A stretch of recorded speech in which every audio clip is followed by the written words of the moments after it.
6.25 한국 전쟁 이후에 그 어렵던 시절에 있었던 실화입니다.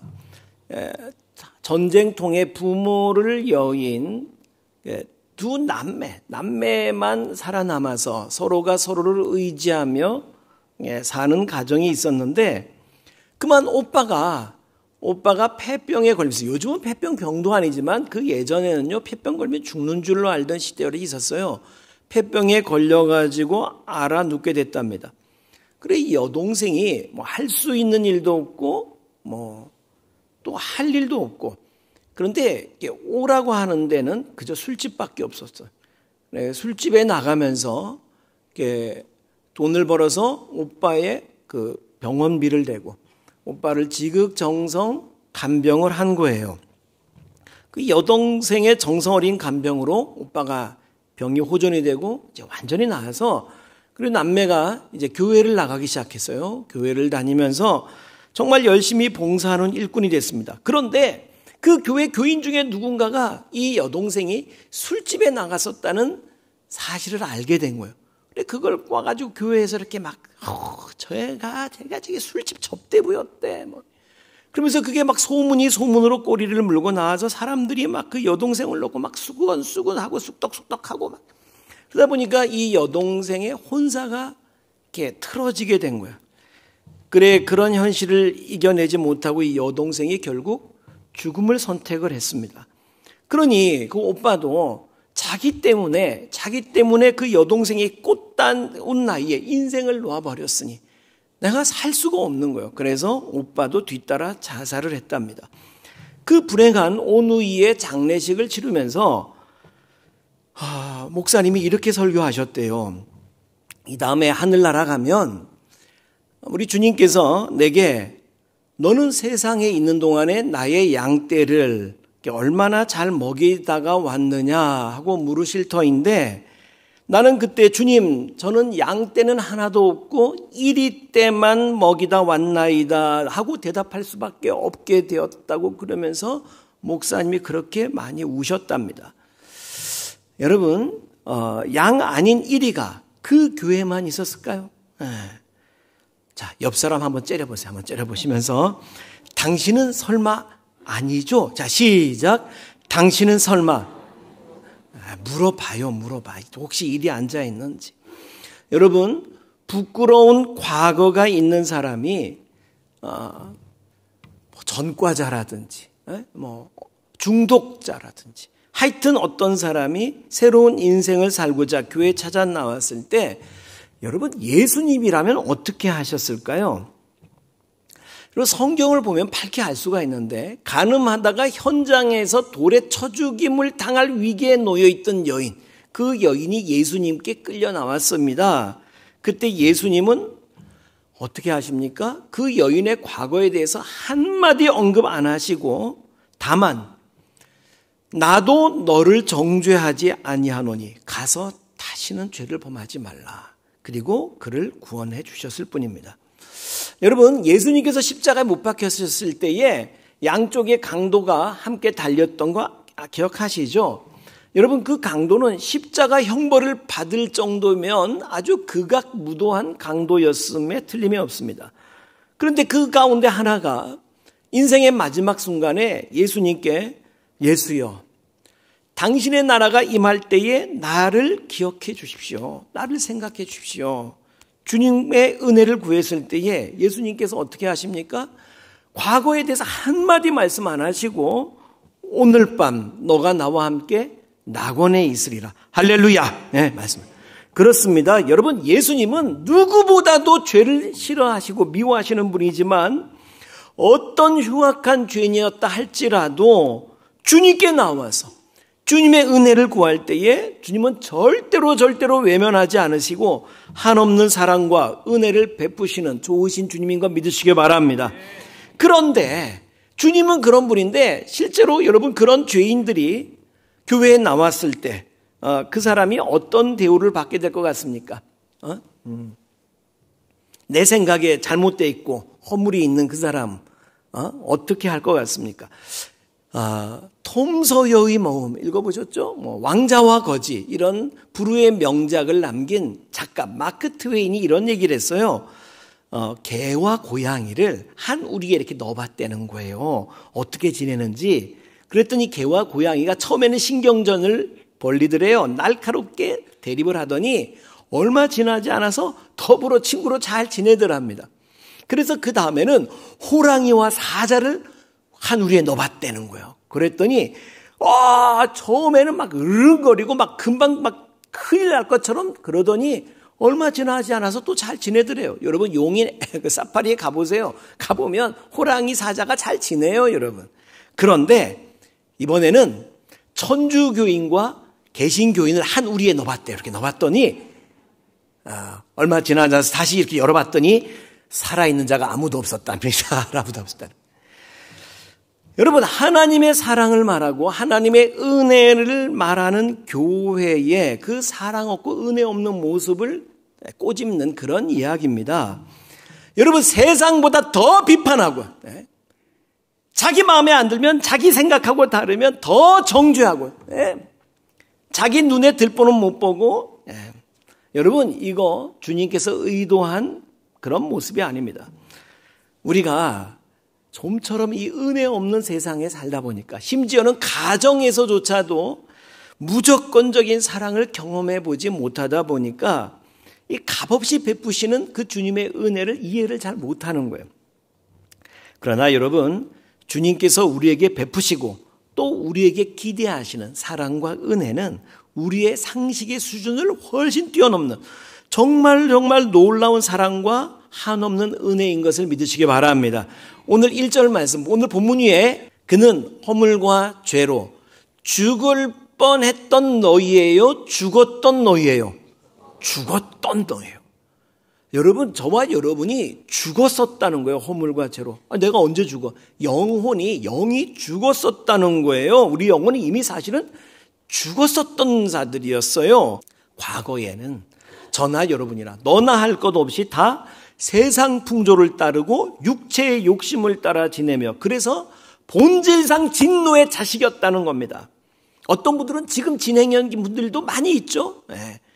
그런데 4절 5절 말씀, 4절 5절 시작. 긍휼이 풍성하신 하나님이 우리를 사랑하신 그 큰 사랑을 인하여 허물로 죽은 우리를 그리스도와 함께 살리셨고 너희는 은혜로 구원을 받은 것이다. 여러분, 긍휼이 풍성하신 하나님께서 예수 그리스도, 독생자 예수 그리스도, 그분의 대속으로, 사실은 삼위일체니까 하나님 자신이 우리의 죄값을 대신 지불하시고 그리고 우리의 죄로 말미암은 사망 가운데서 우리를 구원해 주셨다는 겁니다. 할렐루야. 그리고 선포하십니다. 고린도후서 5장 17절 말씀 시작.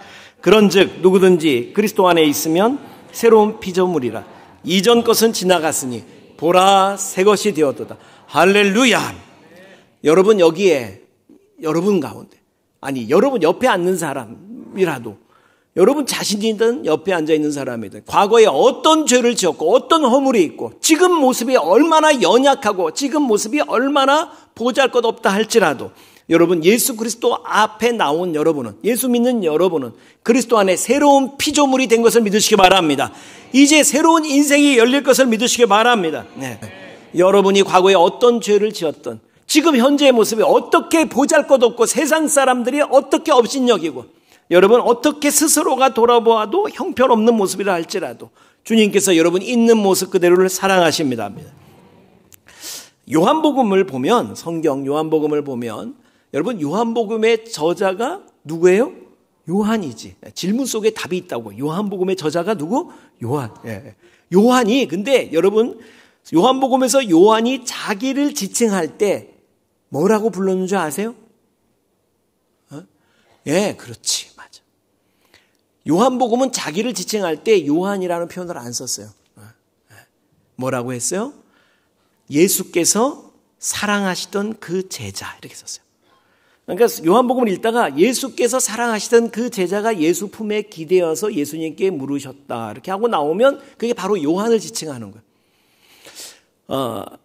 여러분이 만약에 이제 하늘나라 가서, 만약에가 아니지, 하늘나라 가서, 당연히 하늘나라 가서 여러분 요한을 만나가지고 누군지 모르고 혹시 누구십니까? 하고 물으면 요한이 뭐라고 대답할 것 같아요?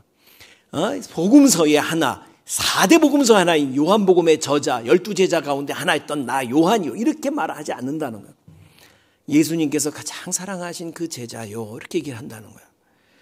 여러분, 요한만 그랬어요? 아니에요, 여러분. 여러분, 예수님께서 여러분을 대신하여 죽으실 만큼 그렇게 여러분 사랑하신 거 믿으시기 바랍니다.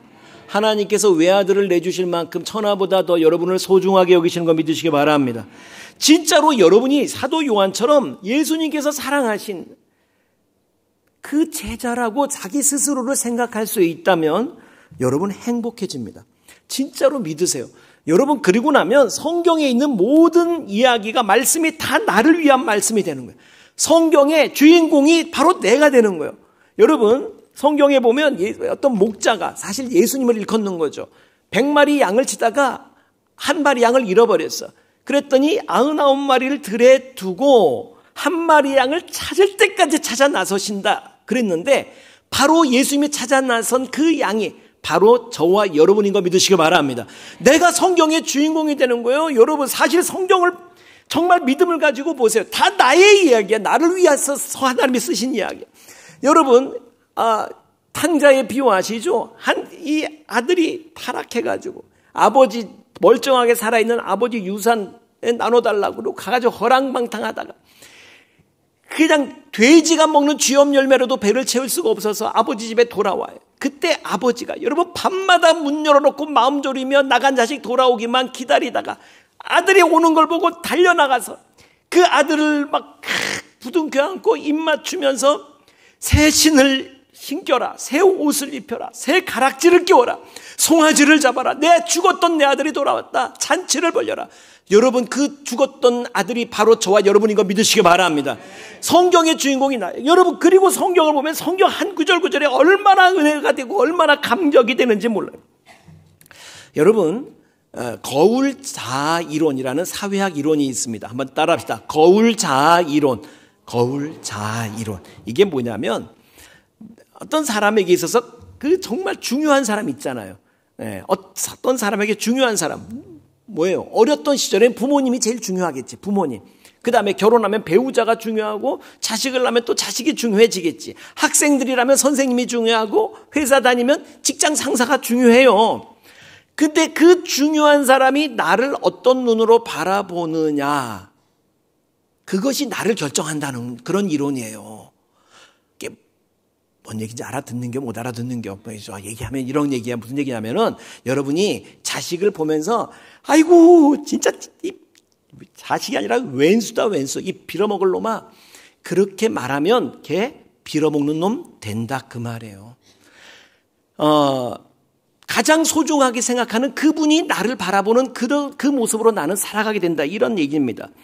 부부가 서로를 보면서 아우 당신이 최고야, 역시 당신이 최고야. 자식을 보면서 네가 최고다, 정말 너가 있어서 엄마는 행복하다, 그렇게 말해주면 그 아이는 최고로, 그 남편은 최고가 되어 간다. 할렐루야. 네, 그런데 내가 어쩌다가 저 인간 만나가지고, 여러분, 그런 왼수 노릇 하게 된다는 그런 얘기입니다. 근데 여러분이 하나님을, 예수님을 여러분 인생의 가장 소중한 분으로 모시고, 정말 내게 가장 소중한 분으로 모시고, 그리고 그분이 나를 어떻게 보는지, 어떻게 보셔요? 성경을 보면 아까 말했잖아요. 널 천하보다 더 소중한 존재다.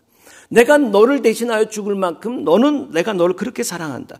여러분, 그것을 정말 믿음으로 받아들이면 저와 여러분은 천하보다 더 소중한 존재로 살아가게 될 걸 믿으시기 바랍니다.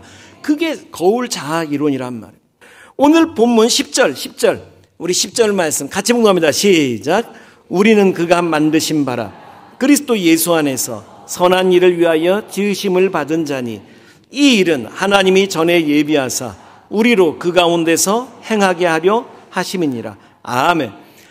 우리는 그가 만드신 바라. 우리 번역을 보면 아무 감동이 안 돼.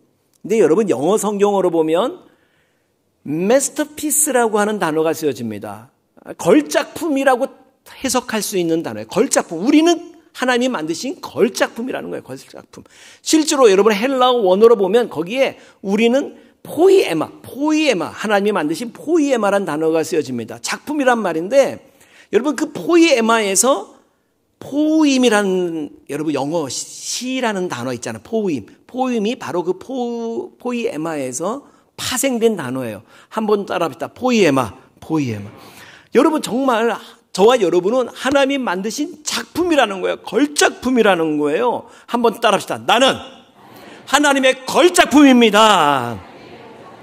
여러분 도대체 예수를 믿는다는 게 뭘까요? 예수 믿는다는 게 주일이면 그저 먼지 수북하게 쌓여있던 성경책 털어가지고 교회 한번 왔다가 졸다가 가고, 여러분 그게 신앙생활이 아니에요. 여러분 정말 예수 믿는다는 게 뭘까요? 신학자 라인홀드 니버가 이렇게 말했습니다. 아주 멋진 정의예요. 예수를 믿는다는 것은 그리스도 안에서 자기 자신의 생의 의미를 되찾는 것이다. 이 수준 높은 말을 이해하는겨 못하는겨? 한번 따라합시다. 예수를 믿는다는 것은 그리스도 안에서 자기 자신의 생의 의미를 되찾는 것이다. 내가 이런 존재였구나. 내가 어떻게 살아야 할 바를 이제 알게 됐습니다. 내 생의 의미를 찾았다면, 여러분 예수 믿으면서 그것을 찾았다면 여러분 예수 제대로 믿는 겁니다. 여러분 그렇게 되기를 축복합니다. 나는 하나님의 걸작품이다. 예수님께서 하나님의 아들이 세상에 나를 대신하여 죽으실 만큼 나를 그토록 소중하게 생각하셨고, 나를 위해서 이 험한 세상 끝나는 날 저 천국을 마치 신랑이 신부를 위하여 단장한 것 같은 그런 천국을 예배해 두셨다. 할렐루야. 네. 한번 따라합시다. 나는 하나님의 걸작품입니다. 자, 옆에 있는 분, 아직도 그 못 깨닫고 있는 분한테 옆에 있는 분 보면서 얘기해 주세요. 당신은 하나님 나라의 루이비똥입니다. 시작. 당신은 하나님 나라의 똥입니다.